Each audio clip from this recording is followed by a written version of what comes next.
Hello everyone, welcome back to the channel. Let's start today's video with Avogadro's hypothesis. Gay-Lussac's law of combining volume जो हम already study कर चुके हैं, उसमें हमने देखा कि gases always combine in simple whole number ratio by volume. Means जब गैसेस कंबाइन करती हैं तो वो simple whole number ratio of volume में कंबाइन करती हैं। मीन्स हमने देखा था 1 वॉल्यूम, 2 वॉल्यूम, 3 वॉल्यूम इस टाइप से कंबाइन करती हैं।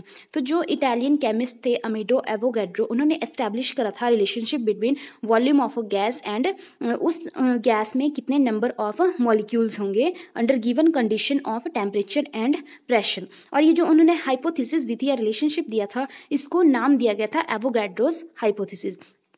According to which, under similar conditions of temperature and pressure, equal volumes of all gases contain equal number of molecules. इसके according under similar condition of temperature and pressure, जब कोई different gases होंगी उनको similar condition of temperature और pressure के ऊपर रखा जाएगा, तो अगर उन सभी गैसेस का जो वॉल्यूम होगा वो इक्वल होगा, तो उनमें जो नंबर ऑफ मॉलिक्यूल्स होंगे गैसेस के वो भी सेम होंगे। अगर हम एग्जाम्पल लेते हैं, हमारे पास यहाँ पर 3 वेसल हैं, A, B and C. A vessel में हमने डाली है H2 गैस जो कि है 1 वॉल्यूम। बी वेसल में हमने डाली है ऑक्सीजन गैस जो कि ऑल्सो है 1 वॉल्यूम। और जो सी वेसल है उसमें हमने डाली है क्लोरीन गैस जिसका भी 1 वॉल्यूम लिया गया है। अब जो नॉर्मल टेम्परेचर एंड प्रेशर की जो कंडीशन है वो तीनों में अप्लाई की है और इन वेसल्स को ऊपर से क्लोज कर दिया गया है। अब अगर हम इनके मॉलिक्यूल्स काउंट करते हैं तो सब में वो सेम है। जैसे जो H2 गैस है उसमें 7 मॉलिक्यूल्स हैं, तो बाकी सब में भी 7 मॉलिक्यूल्स हैं। ऑल्दो इन मॉलिक्यूल्स का H2O2 और क्लोरीन गैस के जो मॉलिक्यूल्स हैं उनका नंबर तो सेम है, बट उनका जो साइज है और जो मास है वो सब में डिफरेंट है। तो यहाँ से हम एवोगैड्रोस हाइपोथेसिस को एक्सप्लेन कर सकते हैं कि under similar conditions of temperature and pressure, अगर हम इक्वल वॉल्यूम लेते हैं गैसेस का तो उनमें इक्वल नंबर ऑफ मॉलिक्यूल्स होते हैं, बट उनकी जो शेप है, साइज है और जो मास है वो डिफरेंट होता है। Next one is Avogadro's hypothesis and Dalton's atomic theory. ये जो एवोगैड्रोस हाइपोथेसिस थी इसको मॉडिफाई किया गया था ब्राज़िलियस हाइपोथेसिस से, according to which equal volume of all gases under similar conditions of temperature and pressure contain equal number of atom. Berzelius hypothesis के according जो इक्वल वॉल्यूम होते हैं गैसेस के उनमें similar condition of temperature and pressure के ऊपर जो equal number of atoms होते हैं। और एवोगैड्रो की हाइपोथेसिस के अकॉर्डिंग जो मॉलिक्यूल्स होते हैं वो इक्वल होते हैं। जब इस हाइपोथेसिस को अप्लाई किया गया केमिकल रिएक्शंस में जिनमें गैसेस इन्वॉल्व हैं, तो ये देखा गया कि कुछ केमिकल रिएक्शन में जो एटम है वो फ्रैक्शन में होता है, just like half atom use होता है किसी किसी केमिकल रिएक्शन में। But according to Dalton's theory जो एटम होता है वो हाफ एग्जिस्ट नहीं करता है। तो इसलिए जो 2 पॉइंट ऑफ व्यूज़ थे डाल्टन्स थ्योरी के और ब्राज़िलियस हाइपोथेसिस के वो क्लैश हो रहे थे। तो एवोगैड्रो ने ये जो मिसगिविंग थी इसको रिमूव किया और एटम और मॉलिक्यूल की अलग अलग डेफिनेशन दी थी। According to Avogadro, atom is the smallest particle of an element which may और may not have independent existence. Avogadro के अकॉर्डिंग एटम किसी एलिमेंट का वो स्मॉलेस्ट पार्टिकल होता है जो इंडिपेंडेंटली एग्जिस्ट भी कर सकता है और इंडिपेंडेंटली एग्जिस्ट नहीं भी कर सकता है। बट जो मॉलिक्यूल होता है वो स्मॉलेस्ट पार्टिकल होता है किसी सब्सटेंस का। दैट इज सब्सटेंस हम ले सकते हैं एटम्स, एलिमेंट्स और compounds which can exist independently, पर जो मॉलिक्यूल हैं वो इंडिपेंडेंटली एग्जिस्ट करते हैं। So molecule is the smallest particle of a substance, element और compound which can exist independently. Also जो मॉलिक्यूल होता है उसको हम फर्दर सब डिवाइड कर सकते हैं फ्रैक्शंस में, इसलिए जो मॉलिक्यूल होता है वो फ्रैक्शन में भी एग्जिस्ट कर सकता है। That is half of molecule भी हम बोल सकते हैं और हाफ मॉलिक्यूल भी एग्जिस्ट करता है।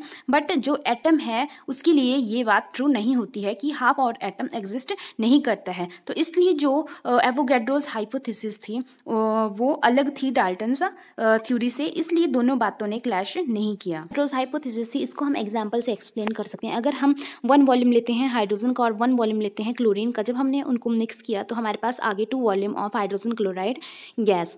1 मॉलिक्यूल हाइड्रोजन में होते हैं 2 एटम, और जब हम हाफ मॉलिक्यूल ले रहे हैं हाइड्रोजन का तो उसमें होंगे 1 एटम।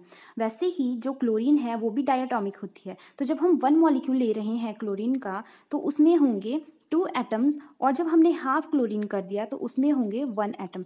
तो इसलिए जो हाइड्रोजन क्लोराइड गैस होती है, जो 1 molecule of hydrogen chloride gas होता है उसमें 1 एटम हाइड्रोजन का होता है और 1 एटम क्लोरीन का होता है। इसलिए जो हाइड्रोजन क्लोराइड गैस होती है उसमें 2 एटम्स होते हैं, 1 for hydrogen and 1 for chlorine. In this way we can say that 1 molecule of hydrogen chloride gas is formed by the combination of 1 atom of hydrogen and 1 atom of chlorine, and this is in agreement with Dalton's atomic theory. Next topic is application of Avogadro's hypothesis. First one is determination of atomicity of elementary gases. Now, what is atomicity? Atomicity may be defined as the number of atoms in one molecule of an element or a compound.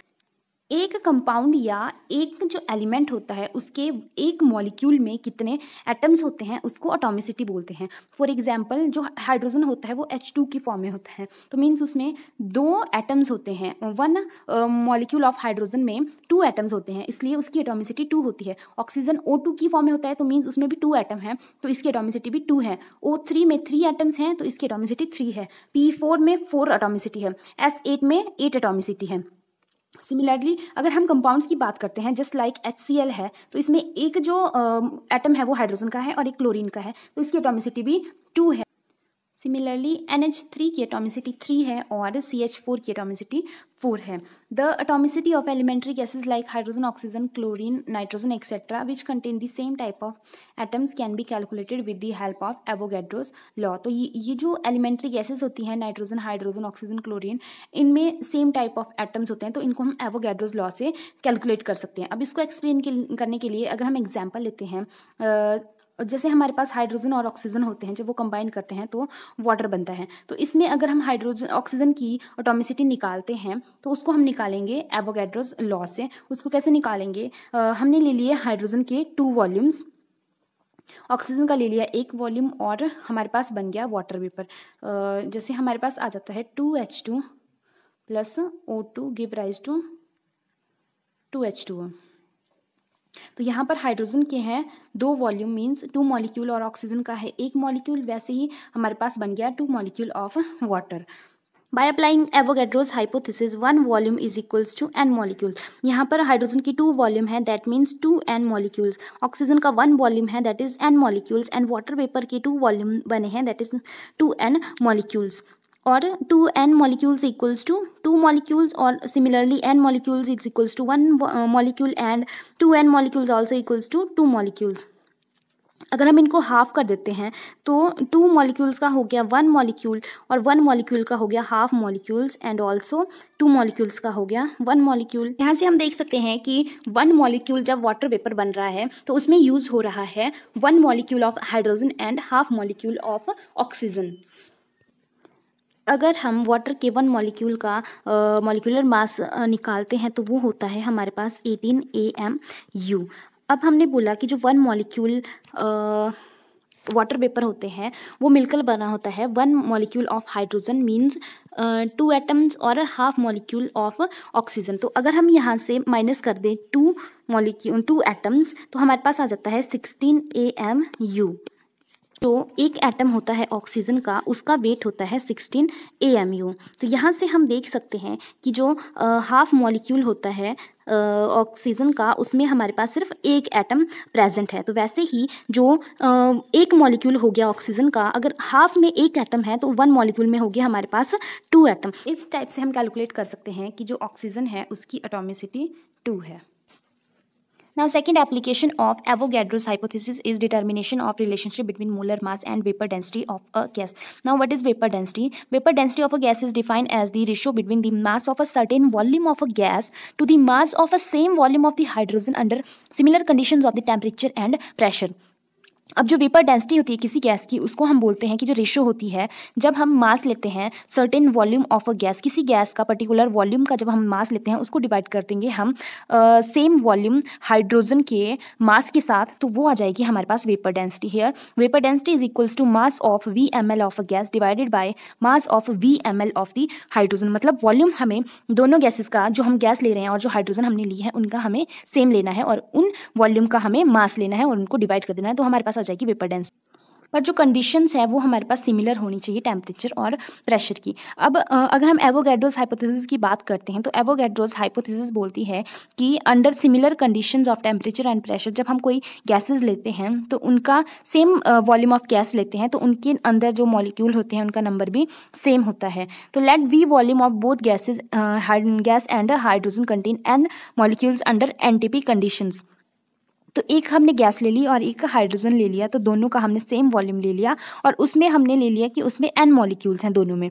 So vapour density is equals to mass of n molecule of gas divided by mass of n molecules of hydrogen. और n molecules को हमने ले लिया, अगर हम 1 molecule की बात करते हैं तो mass of 1 molecule of gas is divided by mass of 1 molecule of hydrogen. Since 1 molecule hydrogen contain 2 atoms of hydrogen, अभी हमने कैलकुलेट करा था कि 1 जो मॉलिक्यूल ऑफ हाइड्रोजन होता है उसमें 2 एटम्स होते हैं। सो वेपर डेंसिटी हमारे पास आ जाती है mass of 1 molecule of gas divided by mass of 2 atoms of hydrogen. By definition, molar mass of a gas is the ratio of mass of 1 molecule of gas. एक molecule gas का जो मास होता है divided by mass of 1 atom of hydrogen under similar conditions, ये बोलता है definition के according. तो इसलिए जो वेपर डेंसिटी हो जाएगी वो हो जाएगी हाफ ऑफ मोलर मास। इसलिए vapour density is equals to half of molar mass and molar mass is equals to 2 into vapour density. So that is all about for today's video अच्छी लगी हो तो लाइक करें, share करें, comment करें और subscribe ज़रूर करें। बाकी मैं मिलती हूँ आपसे नेक्स्ट वीडियो में, तब तक के लिए bye bye and thank you so much for watching.